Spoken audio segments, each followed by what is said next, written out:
तो अभी हम एक्सक्रिएशन कर रहे हैं, ठीक है। एक्सक्रिएशन का मतलब क्या होता है? गंदगी को साफ करना। देखिए, हम जो भी खाते हैं या जो भी चीज़ें हैं, हमारे शरीर में क्या चलता है? मेटाबॉलिज्म, यानी टूटना बनना, डाइजेशन वगैरह। तो उससे क्या होता है? बहुत सारे हार्मफुल सब्सटेंस रिलीज होते हैं हमारे बॉडी में। एक तो सबसे बड़ा हार्मफुल सब्सटेंस क्या है? Carbon dioxide. तो उसको कौन निकालता है? लंग्स। लेकिन हमारे बॉडी में जो भी हम खाते हैं उससे क्या बनता है? यूरिया, नाइट्रोजिनस वेस्ट, ये सब खतरनाक है। अगर हमारे बॉडी से नहीं निकलेंगे तो हमारा बॉडी क्या होगा? धीरे धीरे टॉक्सिक हो जाएगा, जहर से भर जाएगा, और जहर के भरने के वजह से हमारा बॉडी मर जाएगा। तो ऐसा प्रोसेस जिसमें टॉक्सिक चीज़ों का बाहर निकालना, नाइट्रोजिनस वेस्ट, यूरिया का बाहर निकालना हमारे शरीर से, इसी को बोलते हैं एक्सक्रिएशन। क्या बोलते हैं? एक्सक्रिएशन। समझ रहे हैं ना? आपकी किताब में दे रखा है एक्सक्रिएशन, इसी को बोलते हैं। तो ये एक्सक्रिएशन का काम कौन करता है? हाँ, किडनी करता है। किडनी करता है, हाँ किडनी करता है। किडनी करता है। किडनी क्या करता है? जो भी हमारे बॉडी में नाइट्रोजिनस वेस्ट बनता है, जो भी यूरिया बनता है, जो भी गंदगी होती है, जैसे क्रेटिनिन भी हो गया, तो इन सब को बाहर निकालने का काम करता है किडनी। किडनी दो होते हैं, बीन शेप का होता है, यानी सेम का बीज देखे हैं? सेम का बीज जैसा होता है। जो जो मैं बता रहा हूँ उसे आप ध्यान से सुनिए, बस उतना ही आपको चाहिए और कुछ नहीं। तो कैसा होता है आपका? बीन शेप होता है, यानी कि सेम का बिया जैसा होता है। अच्छा, तो नाइट्रोजिनस वेस्ट, ये सब यूरिया निकालने का काम किडनी का होता है। अब किडनी तो है नहीं, किडनी भी बहुत सारे सेल से बना है, तो उसका एक यूनिट होता है, डेट इज कॉल्ड नेफ्रॉन। आप एनसीईआरटी में देखते होंगे फिगर, तो लगता होगा बाप रे बाप, क्या है साला, मथवे खराब हो जा रहा है तो देख के। तो किडनी का यूनिट होता है, किडनी बहुत सारे नेफ्रॉन से मिला के बनता है किडनी, ठीक है। तो आइए हम नेफ्रॉन का स्ट्रक्चर देखते हैं, उसका काम देखते हैं, और फिर उसके बाद हम किडनी का एक बार ब्रीफ स्ट्रक्चर देख के शट सना निपटा देंगे। तो ये है आपका नेफ्रॉन, जैसा मैं बनाया हूँ। अगर आप ऐसा भी एग्जाम में बना देंगे ना तो आपको फुल मार्क्स मिलेगा, कोई दिक्कत नहीं है। देखिए, सबसे पहले क्या हुआ? यहाँ से ब्लड वेसल्स आया जिसका नाम है एफेरेंट आर्टरियोल। वो क्या बनाता है? एक स्ट्रक्चर, एक नेटवर्क, एक स्ट्रक्चर बनाता है। बहुत सारा वहाँ पे क्या होता है? ब्लड वेसल्स कुछ कुछ कुछ कुछ कुछ जाल की तरह बना लेते हैं, जिसे बोलते हैं ग्लोमेरुलोसा, ग्लोमेरुलस। मकड़ी का जाल देखे हैं? ब्लड वेसल्स आके मकड़ी के जाल जैसा वहाँ बना लेता है, जिसे ग्लोमेरुलस बोलते हैं। अब वो एक कटोरे में होता है, समझिए। कटोरा में क्या किए हम? मकड़ा का जाल रख दिए। मकड़ा का जाल क्या है? ग्लोमेरुलोस, ग्लोमेरुलोसा या ग्लोमेरुलोलस। और जिस कटोरा में रखे हैं उसको बोलते हैं बोमेन कैप्सूल। क्या बोलते हैं? Bowman capsule. और बोमेन कैप्सूल से क्या जुड़ा होता है? पीसीटी, यानी प्रोक्सिमल कन्व्यूलेटेड ट्यूब्यूल, ठीक है। और वहाँ से क्या बनता है? फिर loop of Henle, loop of Henle से डीसीटी यानी डिस्टल कम्युलेटेड ट्यूब्यूल, और फिर कलेक्टिंग डक्ट, और फिर यहाँ से नाइट्रोजिनस वेस्ट रिलीज हो जाता है, ठीक है। तो मैं फिर से समझाता हूँ। ब्लड वेसल्स आया, मकड़ा का जाल बनाया जिसे बोलते हैं ग्लोमेरुलोसा।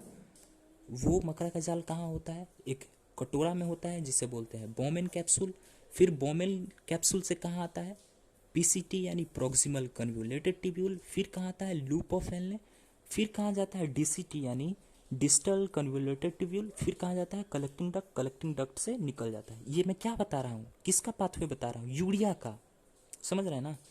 हमारे बॉडी में टॉक्सिन क्या चीज़ बनता है? Urea, nitrogenous waste. तो उसका पाथवे है कि कैसे यूरिया पहले एफेरेंट आर्टरियोल के थ्रू आता है, फिर कैसे वो ग्लोमेरुलोसा में जाता है, फिर कैसे बोमेन कैप्सूल में जाता है यूरिया, फिर पीसीटी में जाता है, फिर लूप फेनले में जाता है, फिर डीसीटी में जाता है, फिर कलेक्टिंग डक्ट में जाता है, फिर यूरिन के थ्रू वो निकल जाता है। तो ये रहा। मैं यहाँ पे कुछ कुछ काम बता देता हूँ, एनसीईआरटी में दिया हुआ है। पीसीटी का काम क्या होता है? ग्लूकोज को एब्जॉर्ब करना। अब देखिए, हमारे अगर गंदगी में ग्लूकोज आ गया है तो ज़रूरी है ना, ग्लूकोज इंपॉर्टेंट चीज़ होता है यार। उसको क्या करता है? एब्जॉर्ब करता है। कौन करता है? पीसीटी। ठीक है। पीसीटी, लूप ऑफ फैलने का काम होता है वाटर मिनरल को एब्जॉर्ब करना।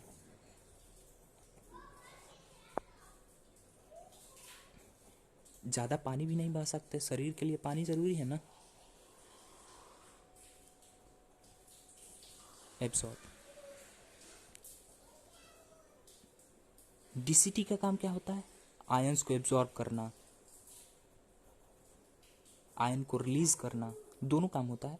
तो बस इतना ही याद रखिए कि यूरिया सबसे पहले कैसे आता है, ग्लोमेरुलोसा में आया, फिर कहाँ आया, कटोरा में, बोमेन कैप्सूल में, फिर पीसीटी में आया। अब पीसीटी में आया, यूरिया के साथ हो सकता है ग्लूकोज हो, तो उसको क्या करता है, ग्लूकोज को एब्जॉर्ब कौन करता है, पीसीटी यानी प्रोक्सिमल कन्वोल्यूटेड ट्यूब्यूल। फिर यूरिया वहाँ से कहाँ आया, लूप ऑफ फैलने। लूप ऑफ फैलने में पानी भी बहुत सारा है, और पानी हम इसी तरह बहा नहीं सकते क्योंकि पानी बॉडी के लिए बहुत इंपॉर्टेंट है। तो पानी का एब्जॉर्ब कहाँ होता है, लूप ऑफ फैलने में। फिर आता है यूरिया डीसीटी में। अब डीसीटी में क्या होता है कि आयंस रिलीज भी होते हैं, आयन एब्जॉर्ब भी होते हैं, और फिर वहाँ यूरिया कहाँ जाता है, कलेक्टिंग डक्ट। और बहुत सारे कलेक्टिंग डक्ट मिल मिल के क्या बनाते हैं, क्या एक स्ट्रक्चर बना लेते हैं। और फिर वो कैसे, यूरिनरी ब्लैडर के थ्रू कहाँ जाते हैं, फिर वो कहाँ जाते हैं, यूरिनरी ब्लैडर के थ्रू, यूरेथ्रा के थ्रू निकल जाते हैं। मतलब यहाँ से एक कलेक्टिंग डक्ट है, इसमें बहुत सारे कलेक्टिंग डक्ट होते हैं। नहीं समझे, बस इतना याद रखिए, डीसीटी से कलेक्टिंग डक्ट में जाता है। ऐसे बहुत सारे नेफ्रॉन मिल के एक स्ट्रक्चर किडनी तैयार कर देते हैं।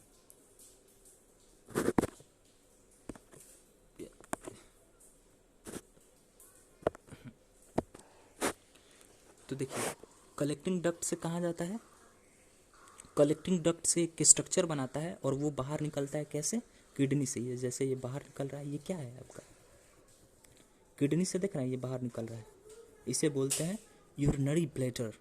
क्या बोलते हैं, sorry sorry sorry sorry sorry गलती गलती गलती यूरिनरी ब्लैडर इसे बोलते हैं जिसमें आपका यूरिन स्टोर होता है, और ये यूरेथ्रा के थ्रू निकल जाता है। इसे बोलते हैं, स्ट्रक्चर पर नहीं दिया है का जी, हाँ यूरेटर, सॉरी यूरेटर।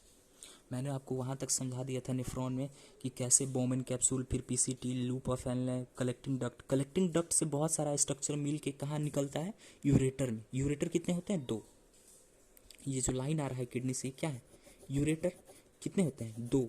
फिर ये कहाँ जाता है, यूरिनरी ब्लैडर में। यूरिनरी ब्लैडर में क्या होता है, यूरिन स्टोर होता है, उसमें क्या होता है, बहुत सारे नाइट्रोजनस वेस्ट होते हैं, यूरिया होता है, और फिर अपने ज़रूरत के हिसाब से यूरेटर के थ्रू ये निकल जाते हैं। तो यही रहा बस, आपका यहीं पे एक्सक्रिएशन ख़त्म होता है। इसके बाद मैं एक्सक्रिएशन इन प्लांट के बारे में बताता हूँ कि एक्सक्रिएशन इन प्लांट में कैसे होता है। तो एक्सक्रिएशन इन प्लांट में आपका जो CO2 सबसे बड़ा वेस्ट है वो रिलीज़ हो जाता है, ट्रांसपीरेशन के थ्रू एक्सक्रिएशन होता है।